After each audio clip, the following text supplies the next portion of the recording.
Au point où nous sommes parvenus, marchons d'un même pas. Telle est la recommandation de l'apôtre Paul aux Philippiens en son chapitre 4, le verset 16. Et c'est avec ces paroles que je vous souhaite la bienvenue à notre rendez-vous de l'information sur Espérance TV. L'Église méthodiste de Côte d'Ivoire continue sa mue après sa récente sortie de l'Église méthodiste unie du monde. Ainsi, réunie en conférence extraordinaire du mardi 16 au jeudi 18 juillet 2024, les délégués pasteurs et laïcs venus de tous les districts ont eu à réfléchir sur les questions touchant à la vie de l'Église. Cette rencontre a démarré par la session des surintendants et les sessions pastorales et laïques où les délégués se sont penchés sur les projets de l'Église. Emmanuel Abalé nous en dit plus. Les assises de la conférence extraordinaire de l'Église méthodiste de Côte d'Ivoire se sont déroulées les 16, 17 et 18 juillet 2024 au temple Jubilé de Cocody. Une réunion présidée par le bishop Benjamin Boni, président de la dite conférence.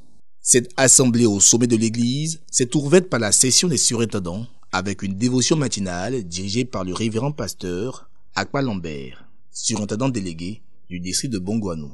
Les surintendants ont été rejoints dans l'après-midi du mardi 16 juillet 2024 par l'ensemble du clergé méthodiste et les laïcs. Ce sont des sessions pastorales et laïques qui se sont tenues distinctement, respectant pour chacune d'elles l'ordre du jour assigné.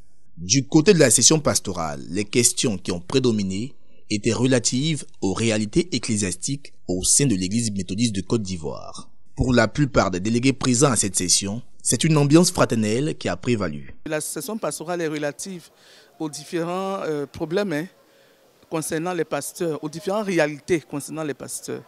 Donc nous parcourons plusieurs points à l'ordre du jour. On relate un peu les points passés à travers le compte rendu. Et puis il y a des points qui sont soumis à l'ordre du jour. Donc aujourd'hui ça s'est bien passé. On a respecté l'ordre du jour habituel. Et puis voilà, nous venons de finir avec les nominations et les affectations. C'est le dernier point. Les autres points, il y a des points qui sont assez confidentiels pour les pasteurs. Voilà. C'est pourquoi les laïcs n'assistent pas. Nous disons merci à Dieu parce que tout rassemblement des enfants de Dieu est présidé par l'Éternel lui-même.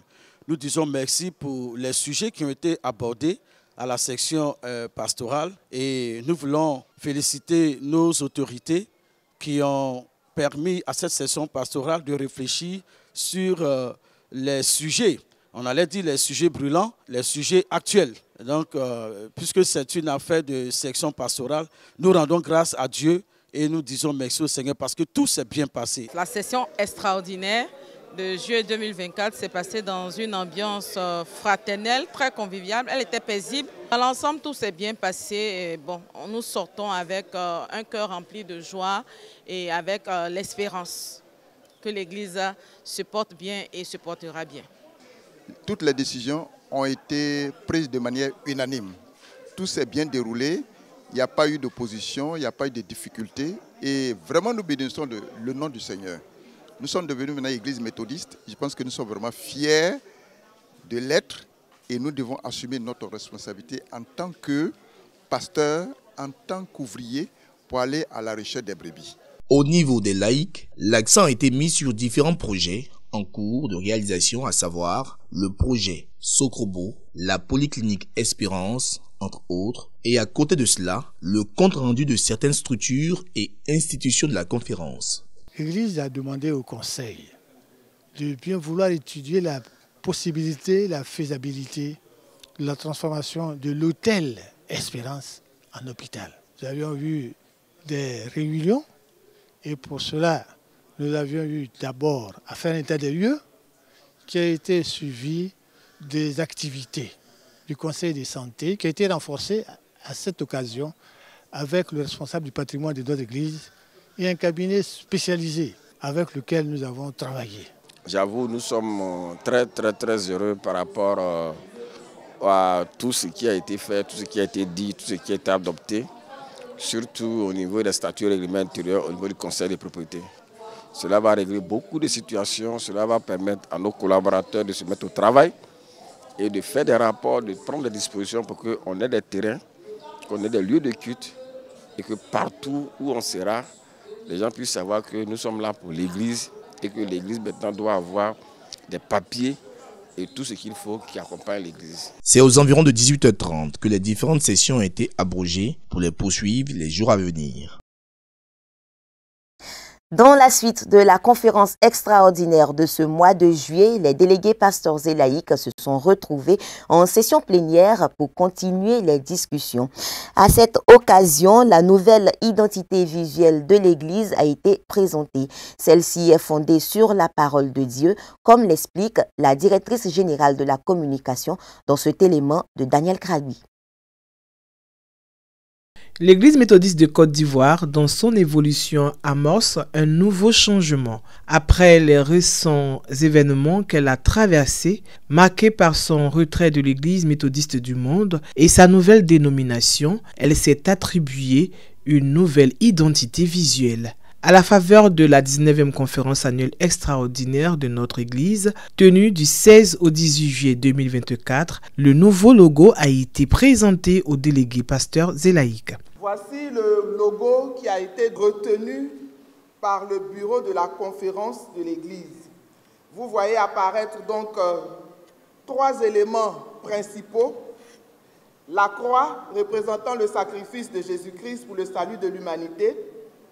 La Bible, considérée comme la révélation de Dieu aux hommes, et la croix et la Bible posées dans la Côte d'Ivoire, qui est notre ancrage géographique. Ces éléments-là, 3, voici comment ils seront donc présentés, dans la forme verticale et dans la forme horizontale, à travers les différentes versions, différents supports, les différents types de supports. Les interdits. Premier interdit, ne pas modifier les proportions. C'est pourquoi nous avons dit ne commencez pas à diffuser parce que vous n'avez pas toutes les caractéristiques. 2. Ne pas altérer les proportions des éléments du logo. 3. Ne pas ajouter ou supprimer des éléments. 4. Ne pas incliner le logo. 5. Ne pas modifier les couleurs.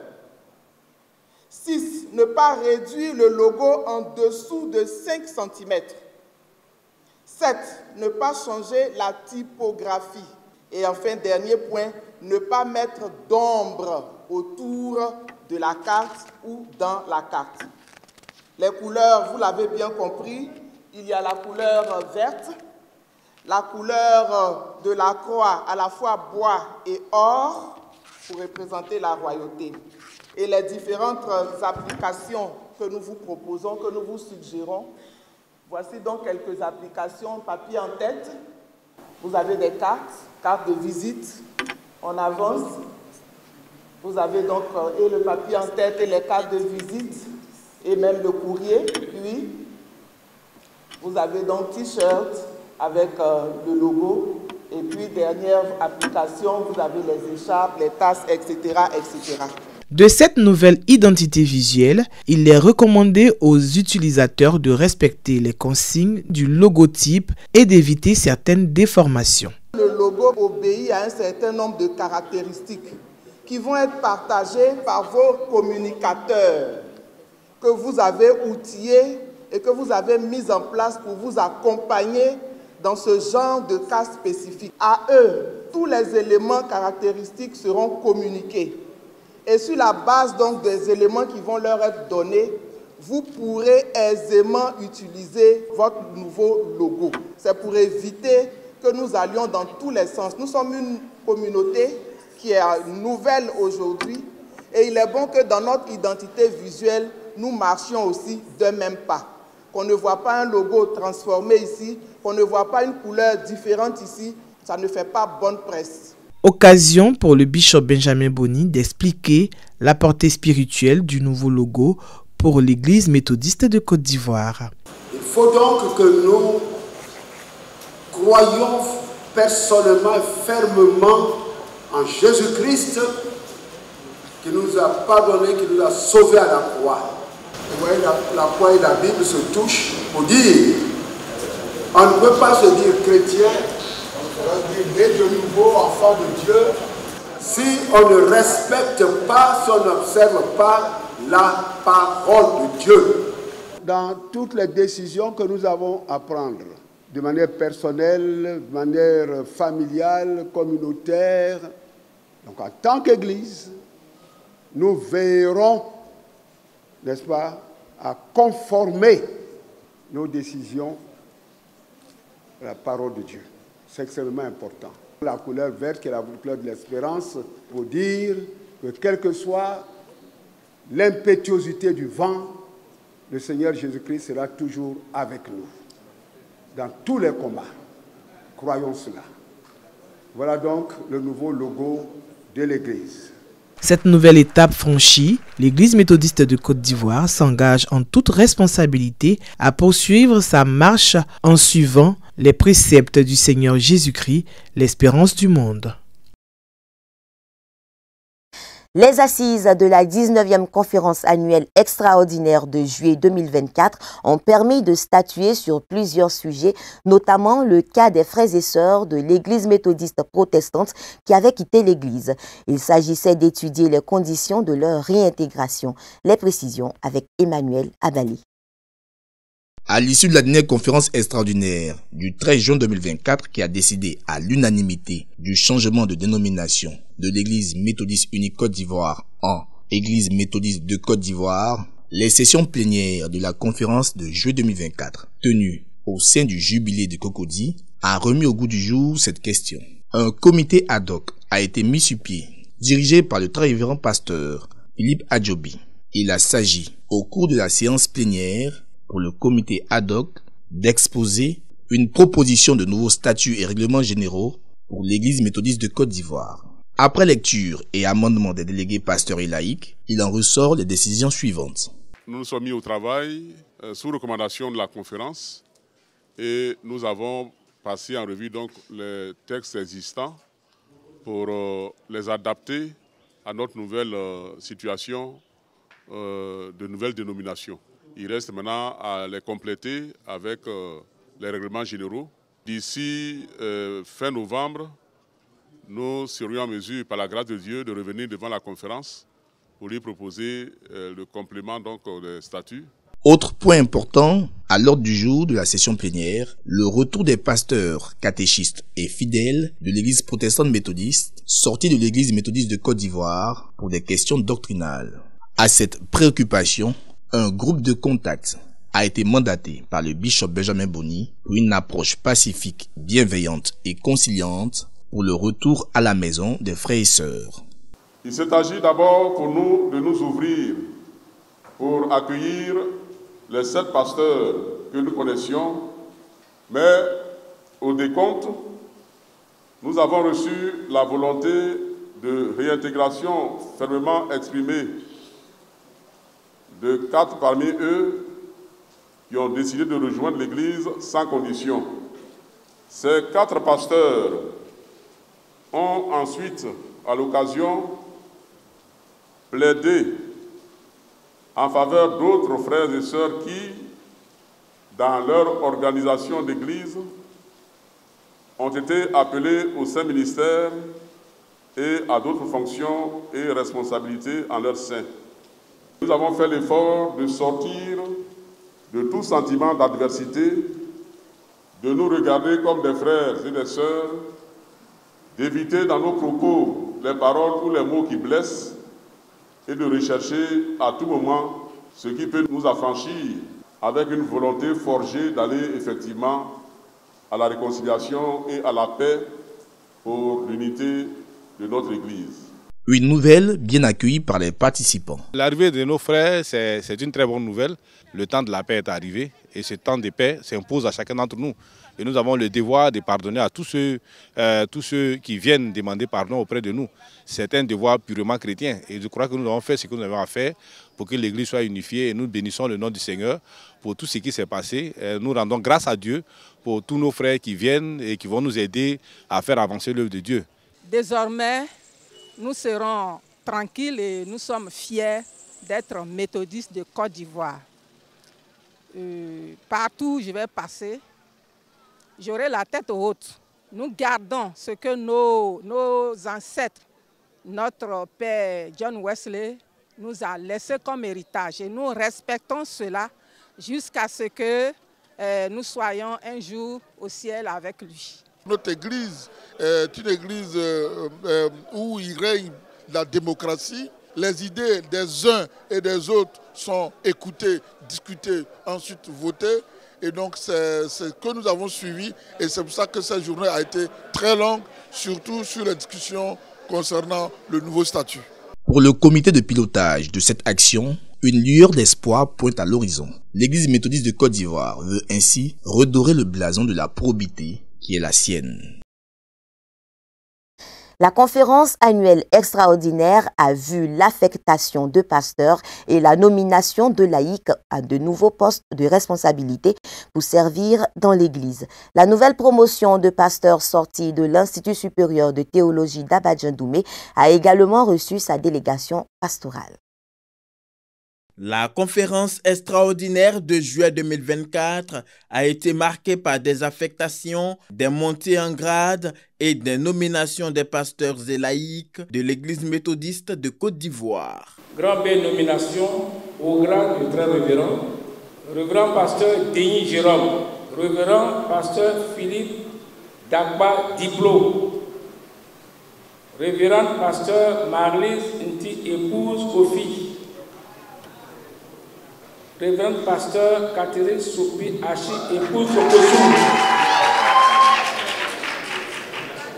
Au titre des nominations du côté des laïcs, les médias méthodistes, à savoir la radio, la Voix de l'Espérance et la télévision méthodiste, Espérance TV, ont connu leur nouveau directeur. Bishop au titre des laïcs.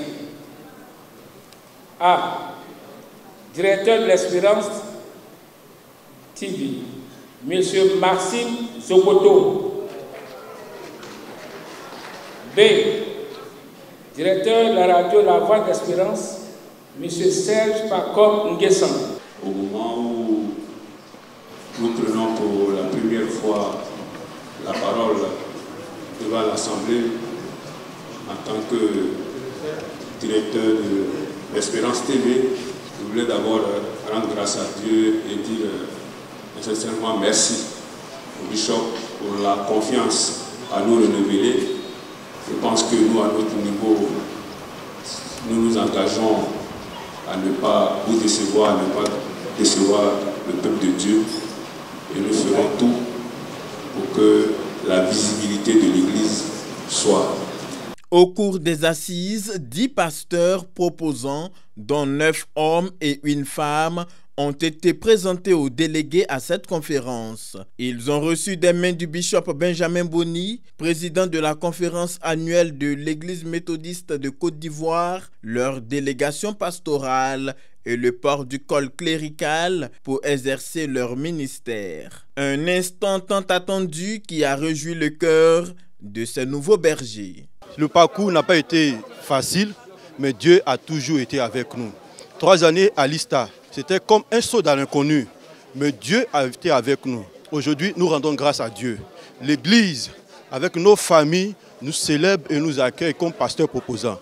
C'est une joie un peu mitigée pour nous, parce que sortir fraîchement de l'Institut, aller sur le terrain, il y a beaucoup de challenges qui nous attendent là-bas. On prie que le Seigneur nous soit en grâce pour que nous puissions réussir la mission à nous confier. En marche vers l'expansion de l'Évangile dans les contrées ivoiriennes à travers leurs responsabilités, le bishop a prodigué des conseils et les a encouragés dans leurs nouvelles charges à eux confiées.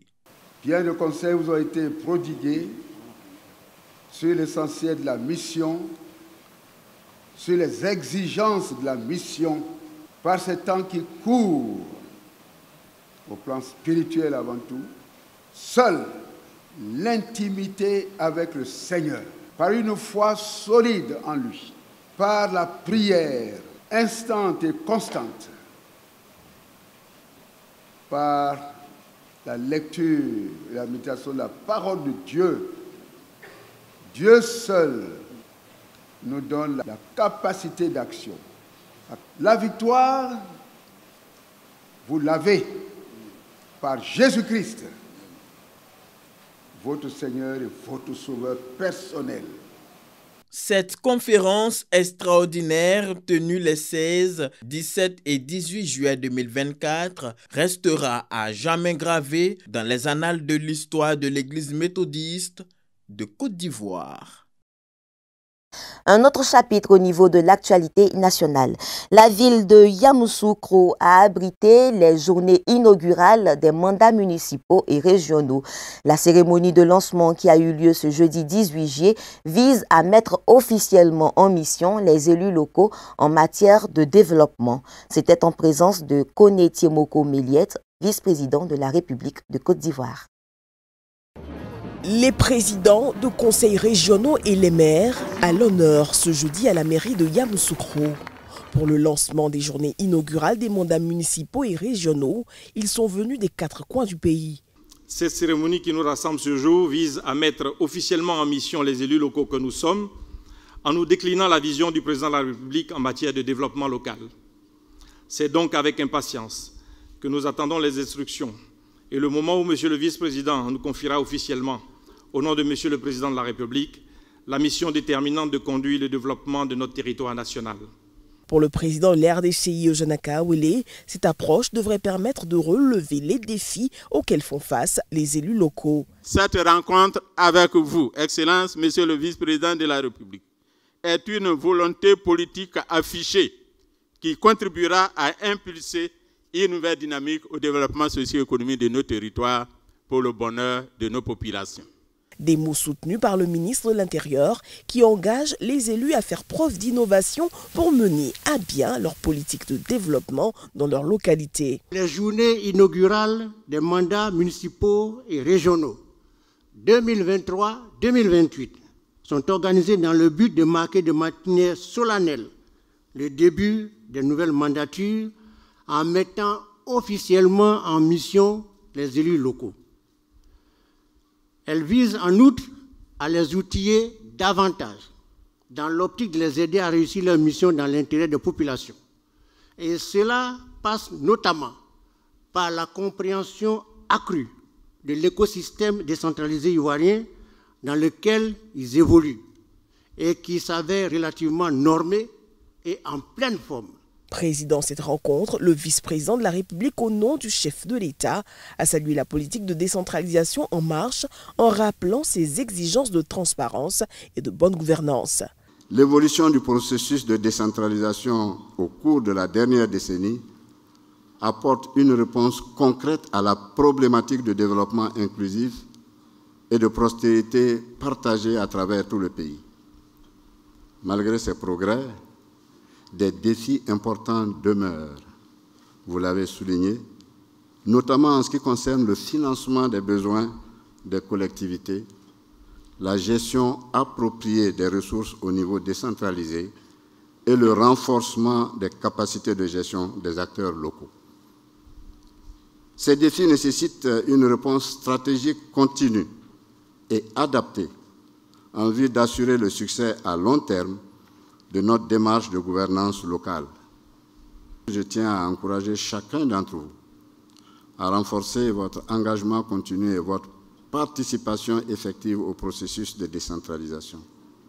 Le chemin vers la décentralisation complète est long et parsemé de défis. Mais les progrès que nous avons réalisés jusqu'à présent renforcent notre conviction que c'est la voie juste pour un développement équilibré de notre nation.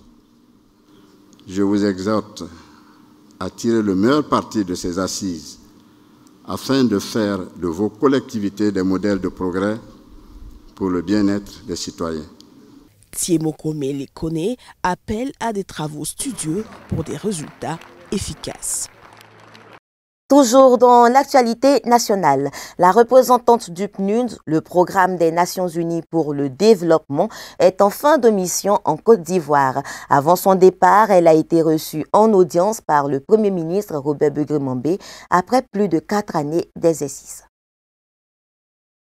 C'est une rencontre d'au revoir. La représentante résidente du programme des Nations Unies pour le développement PNUD, Carole Flores-Berexiac, a reçu par le Premier ministre Robert Begré-Mambé. 4 années de présence de la fonctionnaire onusienne émaillé d'actions fortes. J'ai tenu à venir remercier Son Excellence Monsieur le Premier ministre pour tout le soutien, l'accompagnement, la confiance du gouvernement de la Côte d'Ivoire et les partenaires en Côte d'Ivoire qui ont aidé à ce que je puisse faire ma mission avec beaucoup de succès. Donc on a fait un peu un tour de ce qu'on a pu faire pendant 4 ans. Nous avons souligné les actions que le PNUD a menées sur le volet de la cohésion sociale, de la réconciliation durant ces 4 dernières années, de l'appui qu'on a pu donner pour renforcer les institutions et la démocratie en Côte d'Ivoire à travers l'appui qu'on a donné aux élections. Nous avons également souligné tout le travail qu'on a fait pour répondre au programme social, la deuxième phase du programme social du gouvernement sur la lutte contre la fragilité au Nord. Tout le système des Nations Unies est présent au Nord, mais le PNUD est la seule agence à avoir un programme de prévention contre l'extrémisme violent avec une équipe de 20 personnes au Nord, basée au Nord à Bondoukout. Sur le programme jeunesse du gouvernement, le PNUD a également répondu à cet appel. Nous avons un programme qui soutient l'employabilité des jeunes hommes, des jeunes femmes.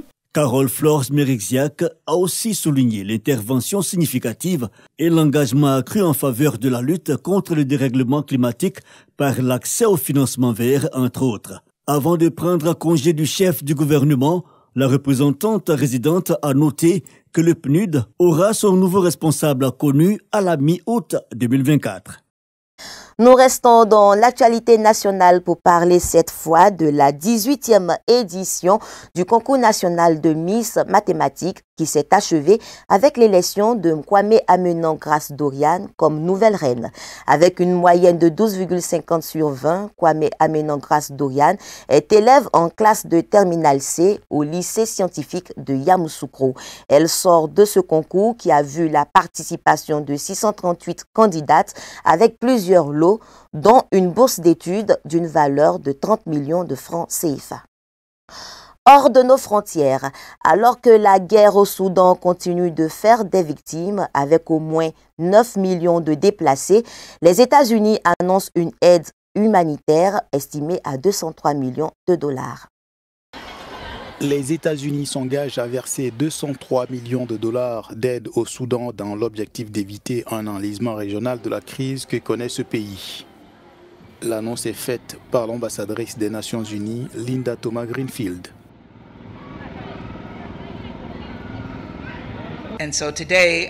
Aujourd'hui, je suis fier d'annoncer que l'Agence des États-Unis pour le développement international fournira 203 millions de dollars supplémentaires au peuple soudanais. Nous espérons que ce nouveau cycle d'aide servira d'appel à l'action pour d'autres. Les partenaires utiliseront ces fonds pour construire des nouveaux abris pour les réfugiés ou pour leur fournir une aide en espèces afin qu'ils puissent payer leur loyer, et ils aideront les enfants dont la vie a été bouleversée par le conflit à retourner à l'école. Ils fourniront une aide alimentaire d'urgence à ceux qui meurent de faim. Selon l'ONU, la guerre au Soudan a fait des milliers de morts avec au moins 9 millions de déplacés et la négociation s'impose. Comme vous le savez, l'envoyé personnel du secrétaire général s'efforce actuellement d'amener les parties belligérantes à s'asseoir à la table des négociations. Je demande à tous ceux qui ont de l'influence sur les belligérants de faire pression sur eux, de les inciter à s'asseoir à la table des négociations, car tant qu'ils ne le feront pas, le peuple soudanais continuera de souffrir. Il n'y a pas de solution militaire à cette situation. Les Nations Unies n'ont reçu que 6% des 2,7 milliards de dollars requis pour l'aide au Soudan. Pendant ce temps, en Europe, au Royaume-Uni, le gouvernement annonce le financement de plusieurs projets pouvant aider à freiner l'immigration illégale. Reportage. Attaquer le mal à la racine, c'est l'option choisie par le Premier ministre britannique pour tenter de freiner l'immigration clandestine. Keir Starmer a annoncé jeudi un financement de 108 millions de dollars destinés aux projets pouvant servir d'alternative à ce phénomène dans les continents de départ. Mais pour mettre un terme à l'immigration clandestine, nous devons également la combattre à la source. C'est pourquoi j'annonce aujourd'hui un nouveau financement de 84 millions de livres sterling pour des projets en Afrique et au Moyen-Orient. Il s'agit d'une aide humanitaire et sanitaire, d'une formation professionnelle, d'une aide à l'emploi et d'un accès à l'éducation. Le nouveau Premier ministre britannique a mis fin au projet de son prédécesseur Rishi Sunak visant la déportation au Rwanda des migrants arrivés illégalement au Royaume-Uni. Dans le monde, un bug informatique mondial survenu ce vendredi affecte les vols aériens, les banques et plusieurs entreprises. Une panne informatique dans les services de Microsoft affecte aéroports, systèmes bancaires, hôpitaux, médias et autres entreprises à travers le monde ce vendredi. Les informations fournies par le site Down Detector révèlent une tendance inquiétante avec des pannes signalées sur plusieurs services majeurs, y compris Visa, ADT Security, Amazon ainsi que les compagnies aériennes. Aux États-Unis, American Airlines, Delta et Allegiant étaient toutes clouées au sol. La compagnie low-cost Ryanair a informé ses clients via X. Des problèmes similaires dans les aéroports australiens où les files d'attente s'allongeaient. Certains passagers se sont retrouvés bloqués en raison de la désactivation des services d'enregistrement en ligne. En attendant plus d'informations sur les contours de cette panne mondiale, sur X, Microsoft reconnaît l'incident causé selon lui par une mise à jour logicielle. Pour assurer ses clients, l'entreprise technologique dit multiplier les mesures d'atténuation. Voici qui met un point final à ce tour de l'information. Merci de nous avoir suivis. Retenons que selon le calendrier méthodiste, ce dimanche 21 juillet 2024 est dédié aux conducteurs. Les festivités officielles se dérouleront dans le district de Lakota. Excellente suite de programmes sur Espérance TV. Shalom chez vous.